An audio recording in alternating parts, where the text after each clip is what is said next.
नमस्कार,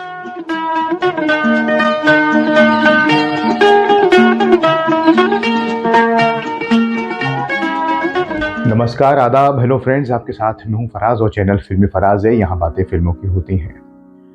जिनसे मिलकर जिंदगी से इश्क हो जाए, जिनसे मिलकर जिंदगी से इश्क हो जाए, ऐसे लोग आपने देखे ना हों, ऐसे लोग आपने देखे ना हों, मगर होते तो हैं, मगर होते तो हैं। जी हाँ, आज ऐसे ही लोगों का जिक्र करेंगे महान मोहम्मद रफ़ी साहब का और महान महेंद्र कपूर साहब का।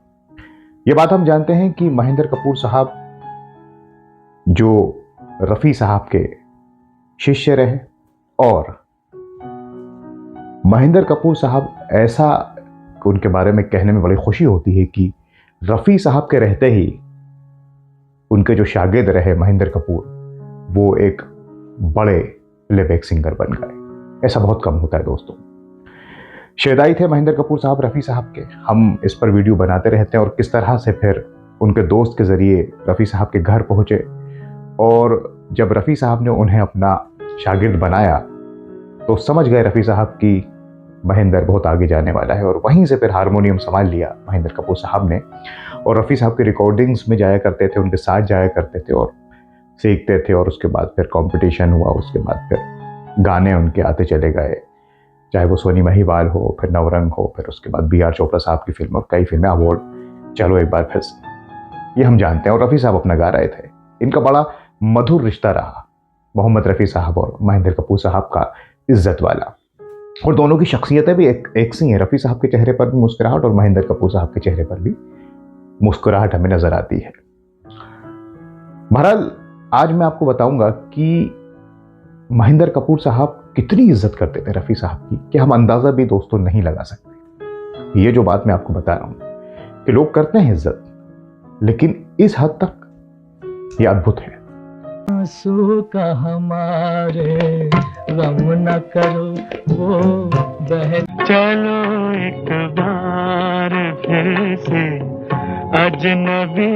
आदमी को चाहिए वक्त से डर कर न मुंह छुपा के जियो और न सर झुका के जियो। तुम ही भविष्य हो मेरे भारत विशाल के, इस देश को भारत का रहने वाला हूँ, भारत की बात सुनाता। बंदा परवर थाम लो जिगर, बन के प्यार फिर आ। मेरा प्यार वो है कि मर कर भी तुमको फूल की दुआएं लेती जा, जा तुझको सुखी हसरत से बाबुल की देखे गली डोली चढ़ के। जिंदगी मौत से मिल रही है गले बांध। मेरे देश की धरती सोना उगले उगले हीरे मोती, मेरे देश की धरती। दिन जिंदगी का आखिरी दिन होगा, क्या हुआ बीते हुए लम्हों की कसक सा मैं आज मेरे तूफान उठ रहे। तो हुआ यूं कि महेंद्र कपूर साहब एक बार लंदन गए, शो करने जाया करते थे सिंगर्स।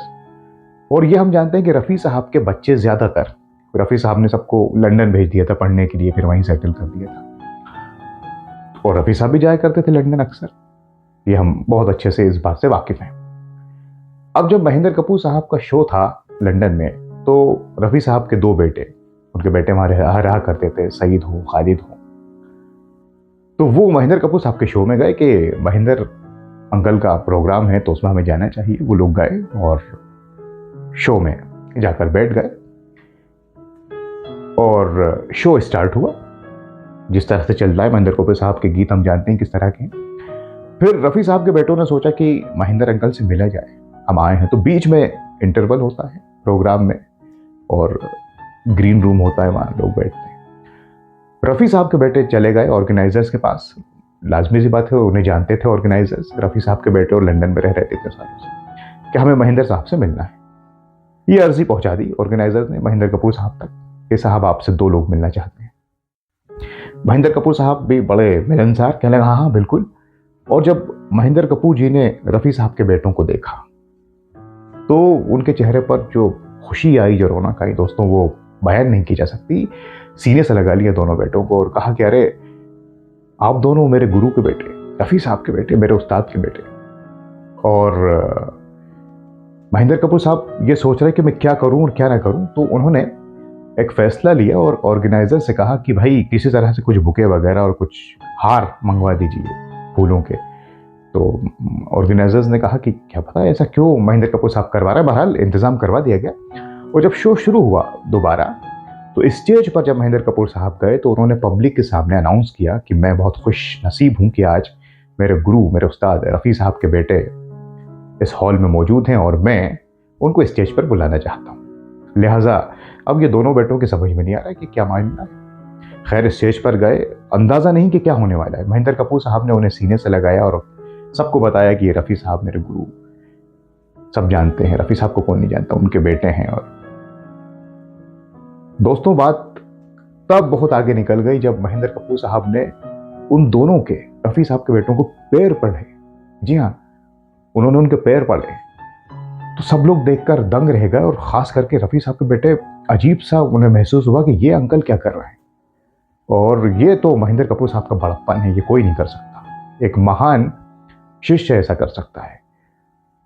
तो रफ़ी साहब के बेटों ने कहा कि अंकल आप हमें क्या कर रहे हैं, ये समझ में नहीं आ रहा। कहने लगा अरे आप मेरे उस्ताद के, मेरे गुरु के बेटे हैं और गुरु के बेटे भी उस्ताद ही होते हैं, वो भी उस्ताद होते हैं। तो मैं आपका सम्मान नहीं, ये तो मेरे रफ़ी साहब का सम्मान कर रहा हूं। दोस्तों ये मिसालों में भी नहीं मिलेगी जो महेंद्र कपूर साहब ने उस दिन किया। आप बताइए ऐसा कोई कर सकता है? लेकिन इसीलिए वो महेंद्र कपूर हैं और इतनी आगे वो निकले। उस जमाने में जब बड़े बड़े सिंगर्स मौजूद थे तो ये एक बात हमने, ये किस्सा, ये हकीकत आपसे साझा की महेंद्र कपूर साहब की रिस्पेक्ट रफ़ी साहब के लिए, उनकी फैमिली के लिए, कि जिसको माना तो फिर जिंदगी भर माना। और ये रिश्ता हुआ करता था उस्ताद का, शागिर्द का, गुरु का, शिष्य का, जो अब कहीं खोसा जा रहा है, हम जाते हैं, वो बात नहीं रहती। इसलिए हम ये प्रोग्राम लेकर आते हैं किससे, ताकि लोगों तक पहुंचे तो शायद कहीं कुछ और अच्छा हो जाए। तो ये हमने आपसे साझा किया महान रफ़ी साहब, महान महेंद्र कपूर साहब के बारे में। आपके पास कोई किस्सा हो, कोई हकीकत हो, आप हमसे कमेंट्स के जरिए शेयर कीजिए, हम उस पर भी कार्यक्रम बनाने की कोशिश करेंगे। अब मैं जाता हूँ, कुछ और लाऊंगा रिसर्च करके, और आप भी सुनते रहिए रफ़ी साहब के, महेंद्र कपूर साहब के गीत और हमसे जुड़े रहिए। नमस्कार, खुदा हाफिज। कहीं आस पास है दो